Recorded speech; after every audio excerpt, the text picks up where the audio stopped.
Nature is not a place to visit, it's our home. Nature is all that we see. Animals, insects, disappearing into their surroundings, using deceptions, disguises, lures. Nature is all that we hear. The call of an eagle, the hiss of ocean spray, the rumble of thunder, the doings of a cricket. The wonderful beauty of nature, the crucial, fragile affinity between animal life and their environment. All of this is World of the Wild.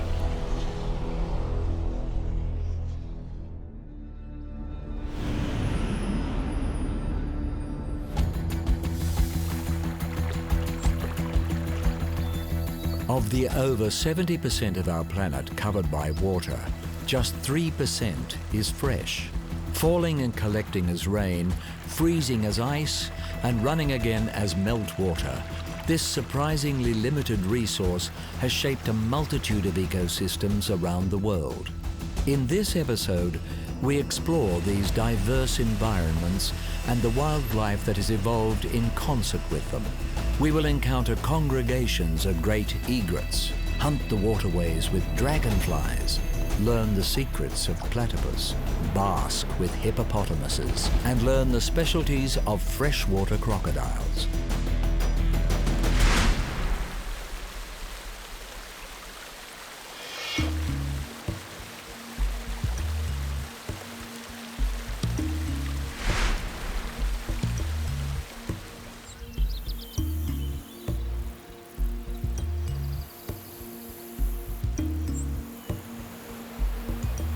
A widely distributed species, the great egret is an elegant yet customary presence in tropical and temperate freshwater ecosystems throughout the world. Standing up to a metre tall, this nimble, long-legged bird with its extendable S-shaped neck is perfectly designed to capitalize on the feeding opportunities that flowing or standing freshwater provides. For egrets, freshwater environments offer the perfect hunting ground. Feeding on fish, frogs, aquatic reptiles and insects, they slowly patrol the shallows, waiting for prey to come within striking distance of their blade-like bill. Once speared, the meal is swallowed whole. But egrets are not always at the top of the food chain and must remain vigilant if they are to stay off the menu themselves.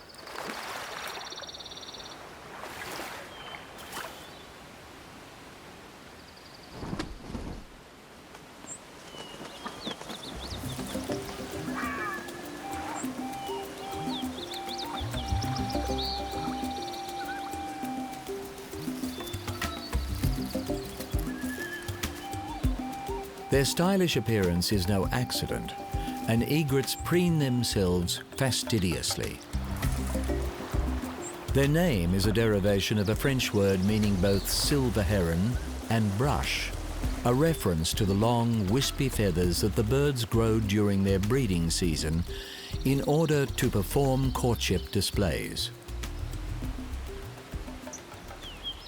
Breeding season draws egrets, as well as other water birds, into large congregations around the waterways.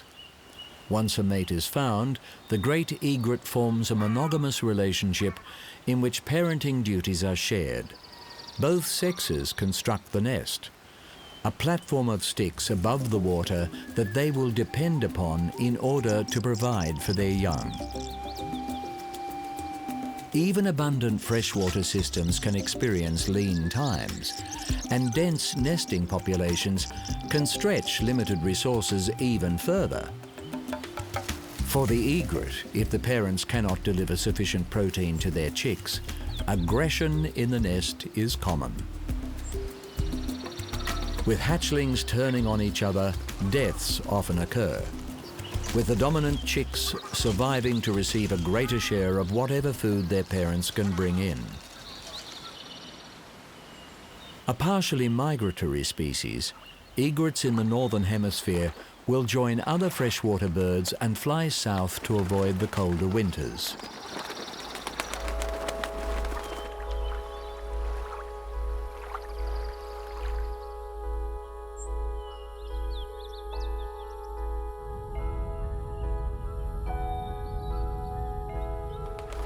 Relatively slow on the wing, egrets are efficient in the air, and with just 2 wing beats a second, they can attain cruising speeds of 40 kilometers an hour. A conservation success story, the great egret was severely overhunted in the 19th century for their plumage, which was used to decorate ladies' hats. Legal protection over the last century has seen the numbers of the bird return to healthy levels, and today, egrets are expanding their range.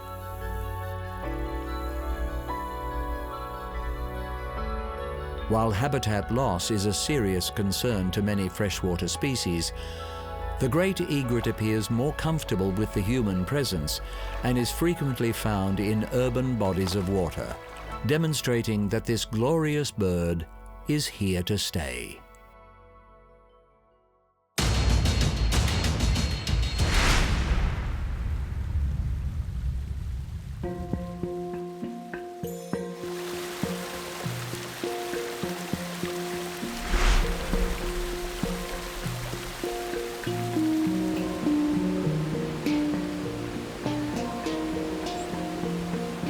One of the most dexterous and agile predators of freshwater systems, the dragonfly has an unexpectedly close bond with the water.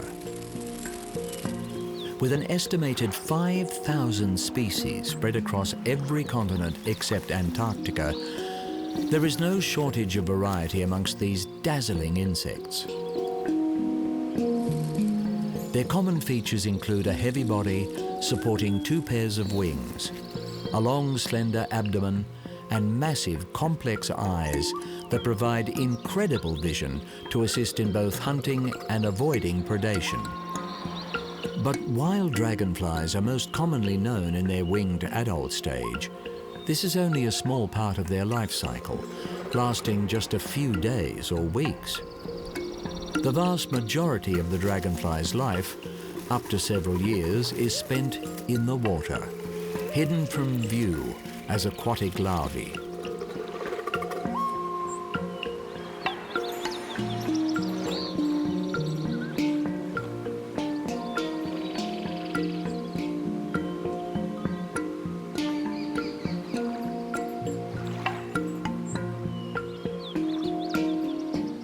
Their veined, membranous wings mean that dragonflies are not only capable of flying in any direction, they can also cover 100 body lengths per second, perform high-speed maneuvers, or hover perfectly still in mid-air.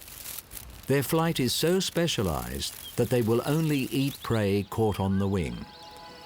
And consuming as much as 1/5 of their body weight per day, dragonflies play an important role in controlling freshwater insect populations such as mosquitoes.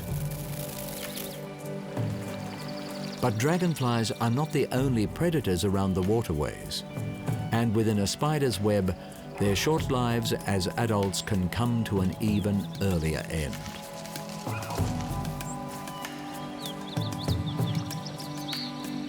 Many male dragonflies are territorial. Claiming a feeding area near the water, they will zealously defend it against rivals for a few minutes or for several hours.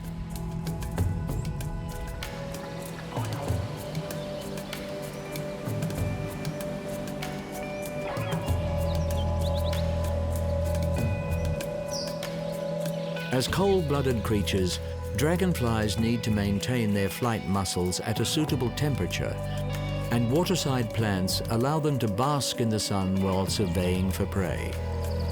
When a female is drawn into a male's territory, a uniquely choreographed mating ritual can commence. Often occurring in mid-flight, the male grasps the female by the head while she curves her abdomen to create a heart posture and receive his sperm. Egg laying then takes place. sometimes with the couple still attached.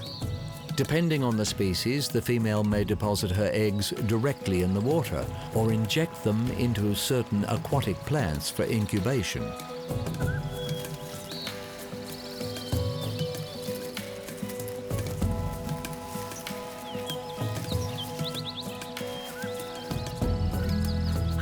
Although a seemingly abundant creature, there is much still to be learnt about dragonflies, and habitat destruction is a serious concern. Given that dragonflies are most abundant in rainforest freshwater systems, deforestation means that species are potentially being lost before they can even be named.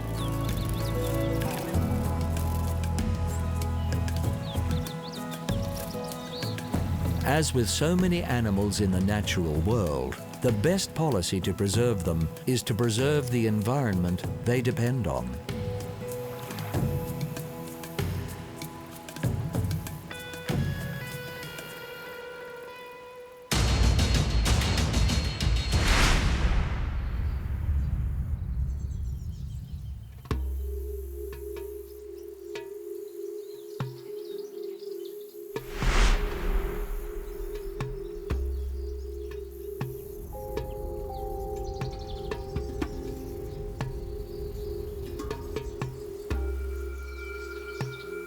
Perhaps the greatest misfit of the natural world, the platypus appears a curious composite of aquatic animals. But this mysterious creature is, in fact, a highly successful freshwater specialist. From cold alpine rivers to tropical rainforest streams, the platypus is endemic to eastern Australia and occupies a varying range of freshwater habitat here. Part duck, part beaver, part otter, it is such an unlikely creature that when scientists first studied a specimen in the 18th century, it was deemed a hoax. One of only 5 species of egg-laying mammals, or monotremes, a platypus's unusual adaptations are precisely the reason for its success in its freshwater environment. Covered in dense brown fur, the platypus's waterproof coat traps an insulating layer of air against their body to maintain a constant temperature. Webbed feet aid in swimming and maneuverability through the water. And their beaver-like tail is used to store fat reserves to see them through times when feed is scarce.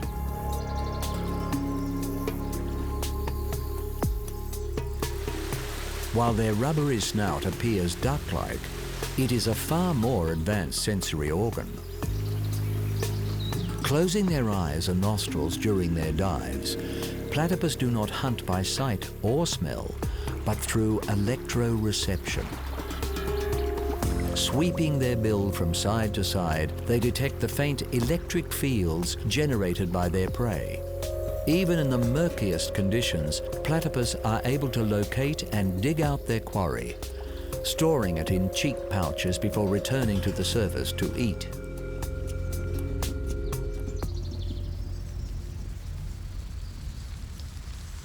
Needing to eat around 20% of their body weight each day, platypus spend a daily average of 12 hours searching for food.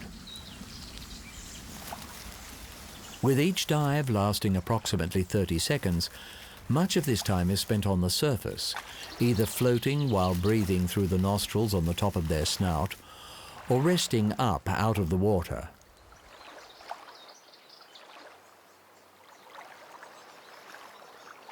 Another of the platypus's many oddities is the fact that males are venomous, a rare trait amongst mammals. Capable of injecting a powerful toxin through the spurs of their hind feet, the purpose of this adaptation remains a mystery.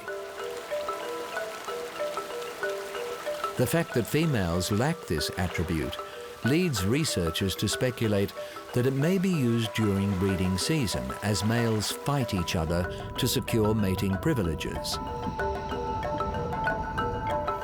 Today, their greatest threat is habitat degradation, particularly through damming and irrigation of the waterways. A retiring and elusive animal, platypus numbers are hard to establish. But what is certain is that healthy waterways are key to maintaining healthy populations.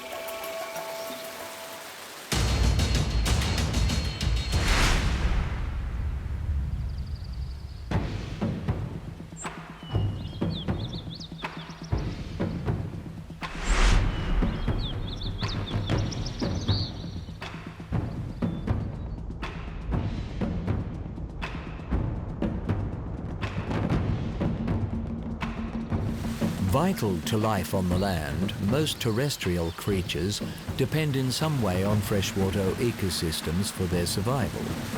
In Africa, one land animal has taken this relationship to the extreme: the hippopotamus. Tipping the scales at up to 2 tons, the barrel-bodied hippopotamus is among the largest terrestrial animals on the planet. With a diet made up entirely of grass, during the cool evenings and nights of sub-Saharan Africa, the hippo spends hours grazing on land. Traveling up to 10 kilometers from the water in single-file pathways, their feeding sessions can wear muddy tracks into the landscape.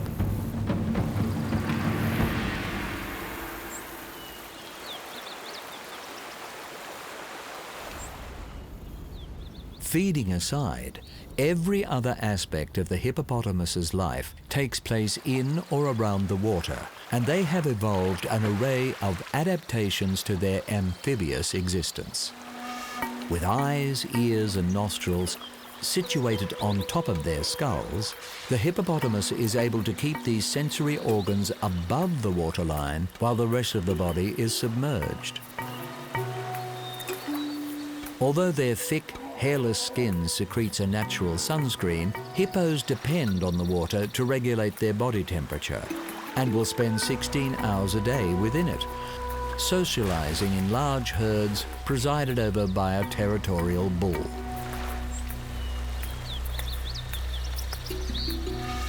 Their weight-reducing watery environment has supported the development of the hippo's bulky physique. But, despite their webbed feet, the hippopotamus cannot technically swim.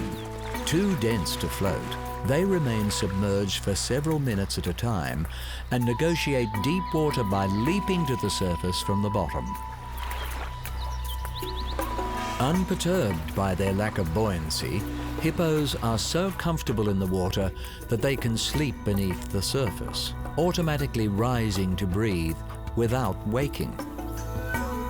The sheer size of adult hippopotamuses affords protection from almost all predators in their freshwater habitat.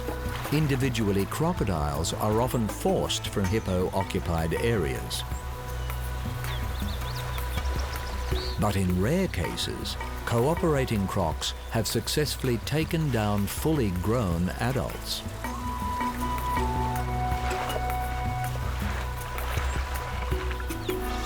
Aggressive animals, hippos do the most damage to themselves. Starting with a yawning threat display, males will often compete for dominance of a herd, inflicting significant injuries as they progress to fighting with their enlarged canines.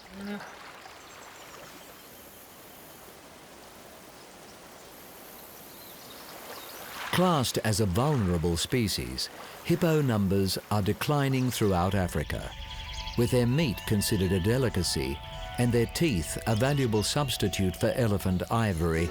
Poaching is a major concern.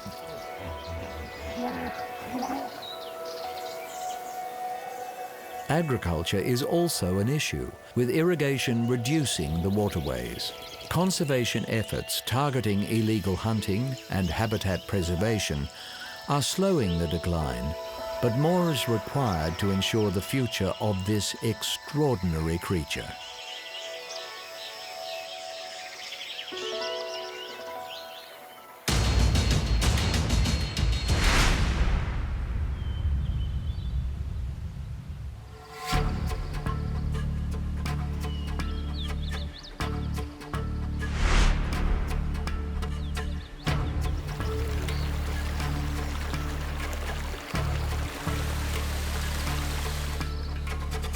One of two species of crocodile found in Australia, in order to survive here, the smaller freshwater crocodile has adapted to a more specialized freshwater existence.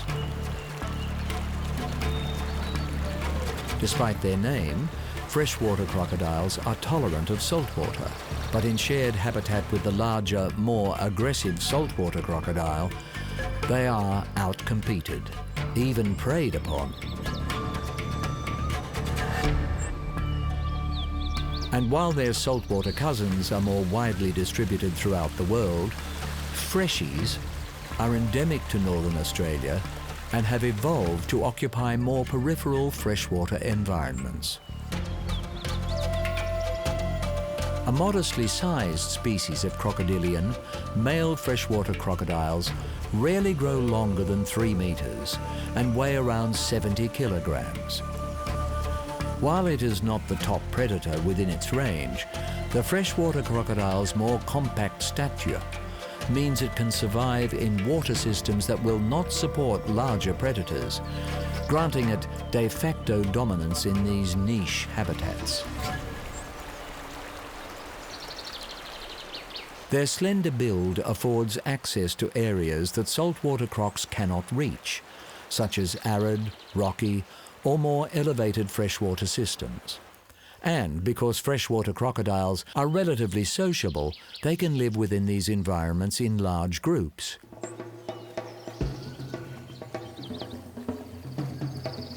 With unusually long, slender snouts, freshwater crocs are capable of extracting prey from tight spots, such as rock crevices or submerged root systems. With smaller, sharper teeth than saltwater crocodiles, freshies tend to target smaller prey and will feed on just about every bite-sized creature their freshwater environment has to offer, particularly frogs and insects. Larger meals are not out of the question, and freshies employ a sit-and-wait strategy to take prey visiting the water to drink. Even bats skimming the water's surface are vulnerable to attack from this opportunistic predator. In the tropics, the low water levels of the dry season can fragment waterways and deplete their resources. Given their lighter build, freshwater crocodiles are able to walk efficiently with their bodies and tails raised above the ground, covering considerable distance overland in search of more viable habitat. When threatened, they can run at a gallop for short distances, heading for the safety of the water.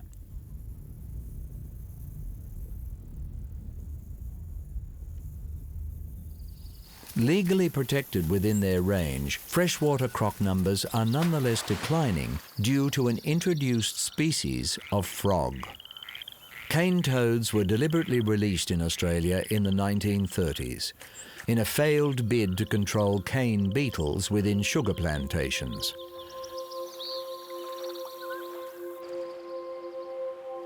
Gradually spreading across the country, these poisonous frogs are lethal to many species that make the mistake of eating them, freshwater crocodiles chief among them. With the frogs all but unstoppable, it is hoped the crocodiles are learning to avoid this invasive threat.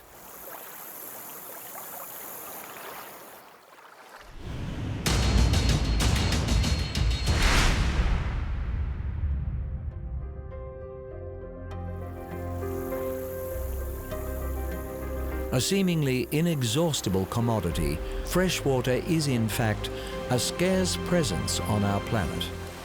While only 3% of the Earth's water is fresh, the majority of that small amount is frozen or trapped underground, with just a fraction flowing on the surface. Due to man's over-exploitation of this precious resource, freshwater animals face projected extinction rates 5 times higher than creatures on land. In this episode, we have seen elegant great egrets, waterborne dragonflies, the peculiar platypus, unruly hippopotamuses, and specialized freshwater crocodiles. For the future of these creatures, of countless others, and of humanity, it is imperative that fresh water, the giver of life, be steadfastly protected.